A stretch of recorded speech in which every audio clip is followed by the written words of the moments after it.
Good evening, Bahamas. Coming up tonight, a convict captured hours after escaping police custody.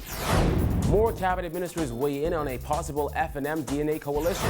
And how prepared are shelters for this hurricane season?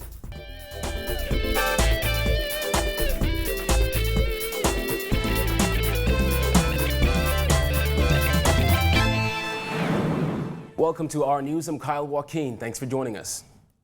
Topping news tonight, that prisoner who escaped police custody yesterday has since been captured. Jason Jerome Roll, a 21-year-old convicted for possession of dangerous drugs, somehow absconded from a police transport vehicle yesterday afternoon, according to police. Roll is at the least the second convict to somehow flee from a police transport this year. Police didn't give much details as to how the escape occurred, but said it happened sometime around 4 p.m. on Wolf Road near Claridge Road en route to the Bahamas Department of Correctional Services. He wasn't on the run for too long, though. Police captured Roll in the Farrington Road area around 9:30 last night.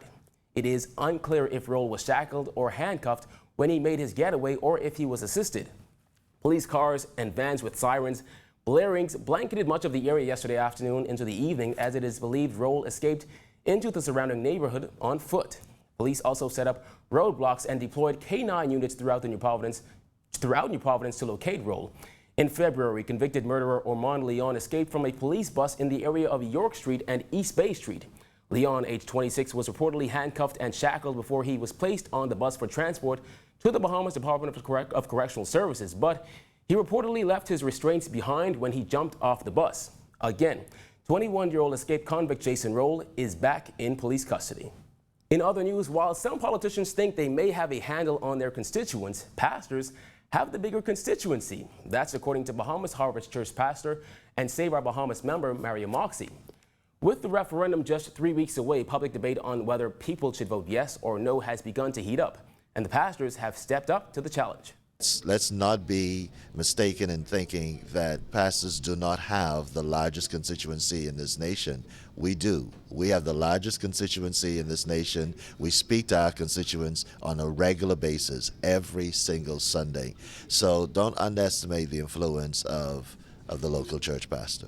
Going into the referendum, we realize that it's really up to the Bahamian people. We're hopeful that the majority of people would vote no. We're hoping that, we're praying, and we're believing that that will be the case. To date, we're running a poor man's campaign, and so we're relying on people to get the word out. We have been totally, as far as financial contributions or financial funding is concerned, I should say, we cannot match what the Yes campaign is doing. The government has been a major financial backer of the Vote Yes campaign, sending teams to the Family Islands and holding various town meetings. The Vote No camp has repeatedly asked government for equal or some funding. However, they have yet to receive a response. Pastor Alfred Stewart of New Mount Zion Missionary Baptist Church said he doesn't want people to not show up to the polls because they think it's a waste of time. The feedback we've been getting is that the Bahamian people overwhelmingly will vote no against Bill number 4. However, we are reminding all registered voters that they ought to go out to make sure that they go out to the polls and actually vote. Do not go to sleep believing that, the momentum and the sentiment, everybody seemed to be, or the vast majority seem to be interested in voting no, so I can stay home and everything is going to be okay. No, everybody needs to go out and vote no to Bill number 4 to guarantee, to ensure that this bill is defeated. The pastors have received some criticism from supporters of Vote Yes, including the former Archbishop himself, saying they should stop with scaring people. Here's how Moxie sees it. We look at our nation. Our nation is a very unique nation. Our preamble says that we have an abiding respect for Christian values, and in that preamble, it talks about the supremacy of God. We have a moral obligation to continually raise the standard in our country. When we are silent, we're not doing what it is that God has called us to do. As pastors, people come to us all the time for advice, for counsel, to marry them, to bury them, to dedicate their children. However, when it comes to moral issues nationally, Not everyone.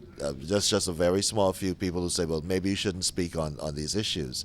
But it just goes to show that you can't please everyone. So where does the Vote No campaign go from here? To the family islands and to every opportunity that we have to let people know exactly what Bill number 4 is all about and why they should vote no. Yeah, we're moving. We're mobilizing our troops. We're doing everything we possibly can. We're shaking trees. We're going to the family islands every week. We'll be in the family islands. We're talking to pastors. Those are the people that we know. Well, during his ratification for the Golden Isles constituency on Thursday, Minister of State for Finance Michael Alquita said the Progressive Liberal Party inherited a mess when the party was elected as government in 2012. Alquita said the former government left the country in a critical position and the PLP was left to clean up the mess, which the party is still trying to do. I must remind you that the Progressive Liberal Party inherited a serious mess when we took in 2012. Unemployment had doubled from the time we left office in 2007. The economy was shrinking, hardly a dime in the public treasury, after we had handed them over a booming economy and a healthy treasury. We had to take the tough decisions over these past 4 years. We turned things around. Things are looking up. But throughout these 4 years, all the F&M did was sit on the sidelines, throw chairs, not one constructive suggestion made. Alquita also said the fact that the Free National Movement is even considering joining forces with the DNA to oust the PLP in the 2017 general election just shows that the F&M is, quote, jonesing to return to power. Now, they've been jonesing for 4 years to return to power. But now their Jones is really on. They're really return to power. And we must keep them out. Just how prepared are shelters for this hurricane season? It's only 2 weeks away, and while some Family Island residents are still recovering from last October's Hurricane Joaquin, we asked a NEMA official if the hurricane shelters are at least prepared in the event another major hurricane were to strike. It might be a bit challenging, but they've recognized and they're in the process of identifying what they're going to do in the recent last impacted areas in the southern islands. I think they are targeting some of the facilities, possibly government schools or clinics that stood up or have been retrofitted to this point. All right, so they have targeted something going there. So they're working on that feverishly. Bethel said what must be noted is the number of regular civilians who have stepped up to the plate to become certified shelter managers. Lots of volunteers. We don't have officers there. They're on time. They do it diligently. They are also certified. So that's a good program that's running on the family violence also, all the way even into Long Key. We have certifications everywhere.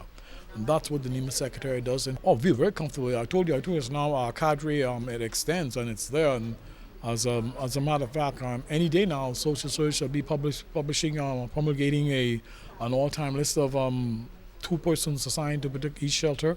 The same thing will be coming from family violence. They're just tweaking their documents, and we are ready shelter management-wise. We're ready here.